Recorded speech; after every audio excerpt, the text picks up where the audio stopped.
Figure incontournable de la vie au Québec, on va vous parler de l'hiver aujourd'hui. En effet, impossible d'évoquer le Québec sans parler de l'hiver. On va donc vous parler du nouveau mode de vie à adopter pendant l'hiver québécois, surtout lorsqu'on vient d'un pays étranger où les chutes de neige sont vraiment pas fréquentes. Mais aussi des températures qui peuvent être extrêmement froides, des équipements à avoir, et du good mood et du bad mood liés à celui-ci. Concernant les chutes de neige qui sont quand même impressionnantes ici à Montréal, vous serez amené à déneiger vous-même devant votre habitation, ainsi que les escaliers si jamais vous habitez dans un logement situé à l'étage. Généralement, ce sera à vous de vous équiper vous-même avec des pelles, du sel pour déneiger convenablement devant votre habitation. Toutefois, il peut s'avérer que les voisins vous en prêtent parce que voilà, on est quand même au Québec, on est à Montréal et les gens sont nice, sont très gentils et ils savent aider leurs prochains dans le voisinage en fait. Je reviens sur le sel que j'ai évoqué. C'est selon nous un des points les plus importants dans ces chutes de neige parce que c'est le sel justement qui va éviter à la neige de se transformer en glace, en verglas lorsque les températures vont chuter. Parce que ce qui se passe, c'est que la neige va tomber, elle sera sous forme de poudre.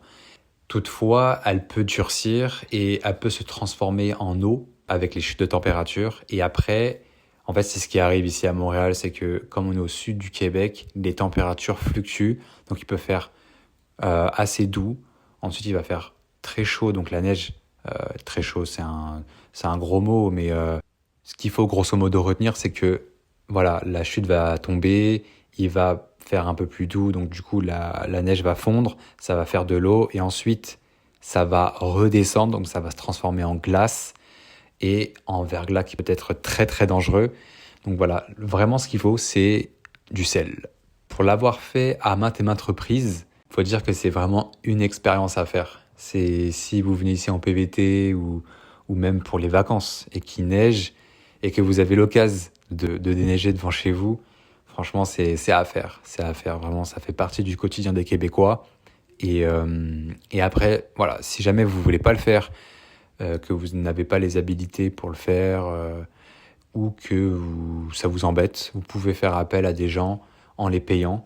Et eux, ils vont déneiger chez vous très facilement. Ils ont leurs machines, leurs outils, voilà. Faut savoir qu'à Montréal, les températures fluctuent énormément. Les températures peuvent aller de 5 degrés à moins 30 degrés en hiver. Vous pouvez très bien avoir moins 30 degrés et passer à moins 15 degrés en seulement 2 jours. En passant de moins 30 à moins 15, vous allez gagner 15 degrés en température. Mais vous pouvez penser qu'à moins 15 degrés, il fait encore froid. Toutefois, vous sentirez une énorme différence de température avec ces 15 degrés de gagné. Par moments, vous serez même tenté d'enlever votre manteau vu qu'il fait quand même beaucoup plus chaud, alors qu'il fait toujours froid. Ensemble, on a eu un hiver quand même très ensoleillé, mais qui demeurait très froid et très sec. D'autant plus qu'ici au Québec, c'est un hiver relativement long, ce qui peut amener chez certains et chez certaines, notamment chez nous, une certaine lassitude face à la longue durée de l'hiver ici à Montréal. Car ce qu'il faut avoir à l'esprit, c'est que généralement l'hiver dure 5 mois. Nous avons eu la première neige le 3 décembre 2023 et nous avons eu la dernière neige le 4 avril 2024.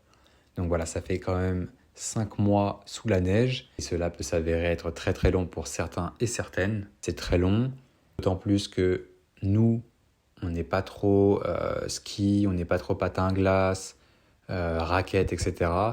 On se sent quand même vite limité dans les activités à l'extérieur. Il reste quand même les activités à l'intérieur. Mais c'est vrai qu'on est toujours en fait enfermé, on est cloisonné en fait pour rester à bonne température, au chaud.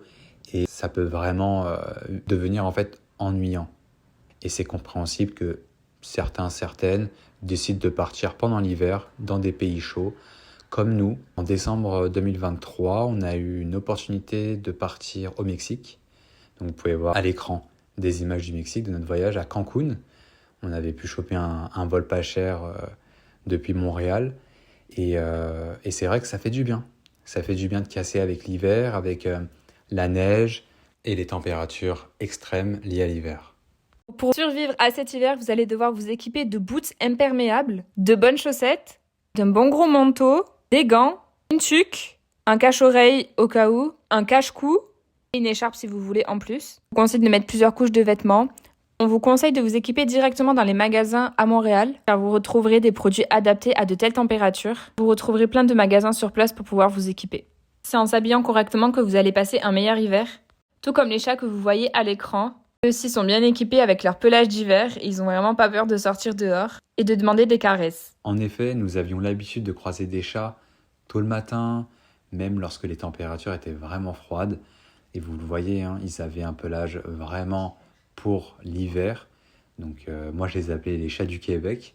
Ça me rappelle une erreur que j'ai faite durant cet hiver, c'est que je ne voulais pas investir dans des bottes, dans des boots imperméables. Voilà, moi j'ai fait, j'ai fait un blocage. J'ai fait un blocage par rapport à cet hiver et j'ai passé toute cette période enneigée avec des chaussures en toile type sneakers que j'ai abîmées au fil des jours et j'ai passé l'hiver avec les pieds trempés puisque la neige me mouillait les baskets. Et forcément, du mouillé plus du froid extrême, c'est pas très agréable. Donc c'est vrai que sur ce point-là, j'aurais dû faire comme Claire et mettre des boots imperméables. Et je pense que même si t'as pas trop de style, c'est beaucoup mieux. Moi, j'ai préféré avoir un peu plus de style avec mes sneakers. Mais c'est un choix. C'est un choix qu'on fait et j'en ai payé le prix. Concernant les transports, pour se déplacer pendant l'hiver, pendant les chutes de neige, etc., franchement, il n'y a quasi aucun blocage. C'est-à-dire qu'il y a des déneigeuses qui sont là pour enlever la neige sur les routes. Donc en fait, vous aurez toujours des bus pour aller à un endroit dans la ville, partir au travail, aux études, etc. Il faudra simplement veiller à mettre des pneus neige parce que c'est la règle pour éviter les accidents. Mais grosso modo, en fait, il y a rien qui est bloqué. C'est pas comme dans certains pays. Je pense par exemple à la France et je m'en souviens quand il neigeait à Paris, en région parisienne. Tout était bloqué pendant 2-3 jours lorsqu'il neigeait. Tandis qu'ici, c'est tellement dans leur quotidien, c'est tellement dans leur histoire que c'est très facile à vivre et c'est remarquable à voir ça au quotidien. Pour vous déplacer, vous avez toujours le vélo comme option. Et les gens ici, de ce qu'on a pu voir, c'est qu'ils utilisaient des fat bikes. Donc ce sont des vélos avec des gros pneus, des pneus vraiment larges, qui sont adaptés en fait à l'utilisation sous la neige. Donc les fat bikes, si ça vous intéresse, pour continuer à faire du vélo, même quand il neige, même pendant l'hiver. C'est la fin de cette vidéo, on espère qu'elle vous aura plu. N'hésitez pas à vous abonner à notre chaîne YouTube et à notre compte Instagram, à liker cette vidéo et à la partager si elle vous aura plu. Bye!